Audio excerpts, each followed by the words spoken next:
Anda telah mengunduh podcast yang dipaparkan oleh Pendeta Dr. Erastus Sabdono ini dari truth.id/voice. Selamat mendengarkan podcast ini.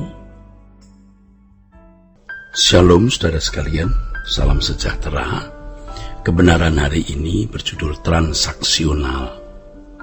Salah satu ciri orang beragama adanya pola transaksional antara umat dengan ilahnya atau dengan Allahnya.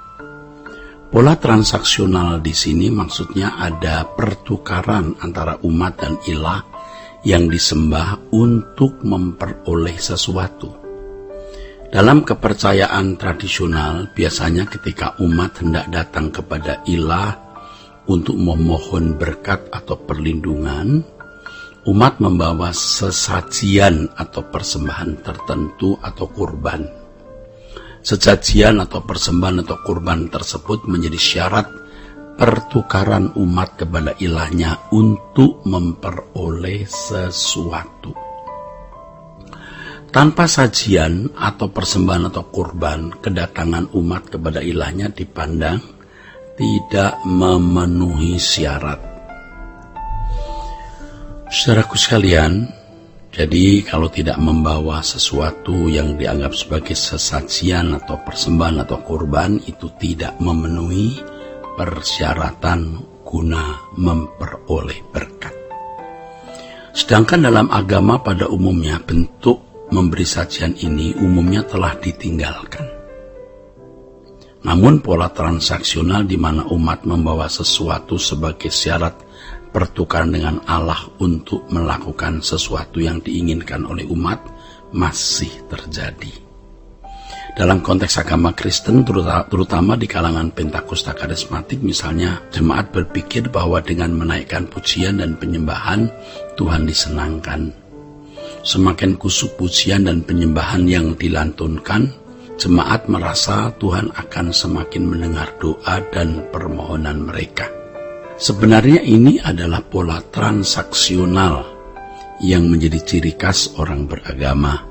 Tetapi sebenarnya bukan hanya di kalangan orang karismatik, di kalangan gereja mainstream, gereja Protestan, dan aliran lain pun juga sama.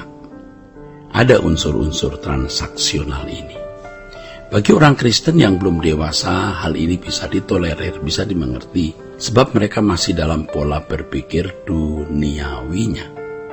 Tetapi hal ini tidak bisa ditolerir kalau terjadi atas orang Kristen yang mestinya sudah dewasa ditinjau waktu menjadi orang Kristen. Dalam kisah Ayub kita menemukan Ayub masih mempertahankan keluarganya di hadapan Allah. Ayub mempersembahkan kurban bagi kesalahan anaknya agar tidak mendapat hukuman dari Allah. Harus diakui bahwa hal ini menunjukkan bagaimana Ayub bertransaksi dengan Allah agar dapat melindungi keluarganya. Jika diamati pula, Allah memang melindungi Ayub dan keluarganya. Hal ini terlihat dalam dialog iblis antara Allah atau Yahweh dengan iblis. Ketika iblis mendakwa Ayub dengan berkata di hadapan Allah, "Apakah dengan tidak mendapat apa-apa Ayub takut akan Allah? Bukankah engkau, ya Allah, yang membuat pagar sekeliling Ayub dan rumahnya, serta segala yang dimilikinya? Apa yang dikerjakan Ayub telah kau berkati, dan apa yang dimiliki Ayub makin bertambah di negeri itu." Tentu pola transaksional yang tercermin dalam kehidupan Ayub tidak perlu dipermasalahkan, sebab memang Ayub hidup di zaman Perjanjian Lama, dengan standar hidup yang berbeda dengan umat Perjanjian Baru. Allah memakluminya adanya unsur transaksional saat berurusan dengan Dia. Namun, saudaraku, tentunya Allah tidak tinggal diam dan membiarkan Ayub hidup dalam pola demikian. Allah hendak meningkatkan kualitas hidup Ayub. Dalam Ayub pasal 23 ayat 10, Ayub berkata, "Karena Allah tahu jalan hidupku, seandainya Ia memuji aku akan timbul seperti emas." Kita dapat menangkap kesan bahwa memang Ayub sudah memiliki kualitas yang baik saat berhubungan dengan Allah.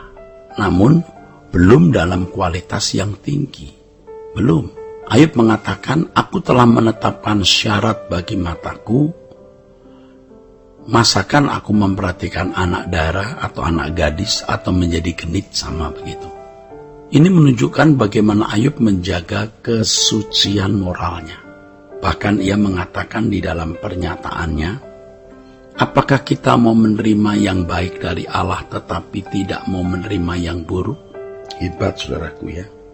Alkitab sendiri menyaksikan bahwa Ayub tidak berdosa dalam segala tanggapannya terhadap kesulitan yang Allah datangkan kepada dirinya.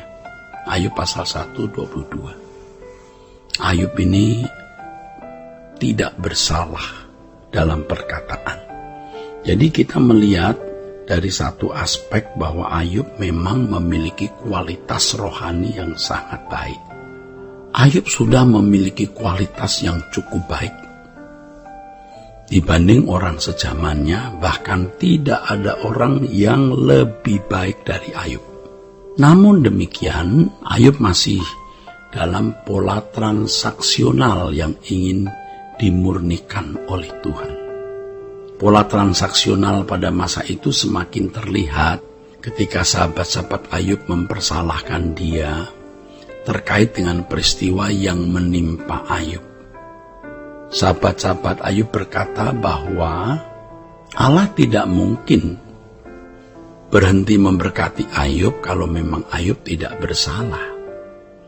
Jadi kesimpulannya, kalau Ayub sampai mengalami penderitaan begitu hebat, itu karena Ayub bersalah. Itu kesimpulan. Ya, kesimpulan model agama-agama pada umumnya. Saudara, perhatikan di sini ada cara berpikir transaksional di mana jika Allah mengizinkan seseorang mengalami peristiwa buruk, itu berarti ada kesalahan. Ya, salah berarti laknat. Kalau orang bersalah berarti dilaknati, taat berarti berkat. Ini pemikiran orang pada masa Ayub. Ayub sendiri dalam keputusasaannya menunjukkan pola transaksional ini dengan mengutuki hari kelahirannya. Jadi, mengapa aku sudah begitu suci kok mengalami penderitaan seperti ini? Maka dalam keputusasaannya, Ayub sampai mengutuki hari kelahirannya. Itu berarti Ayub memang masih ada dalam pola transaksional. Nah, saudaraku, Tuhan mau membawa Ayub kepada suatu tingkatan hidup, yaitu dalam berurusan dengan Allah, ia tidak lagi menggunakan pola transaksional, melainkan ia harus belajar hidup dalam kedaulatan Allah. Tuhan mau mengajarkan Ayub untuk tidak lagi hidup dalam sistem keberagamaan, tetapi masuk di dalam kedaulatan Allah. Beruntung bahwa Ayub bisa berkata dalam Ayub pasal 42 ayat 6, yaitu di akhir pergumulannya. Ia berkata, oleh sebab itu aku mencabut perkataanku dengan menyesal, aku duduk dalam debu dan abu. Dari sini kita bisa mengambil pelajaran bahwa orang yang berhenti dalam konsep transaksional dengan Allah pasti hanya memiliki satu keinginan, yaitu Tuhan. Sebab mereka yang hidup dalam kedaulatan Allah tidak akan transaksional lagi dengan Allah. Mereka setia bukan karena upah atau berkat.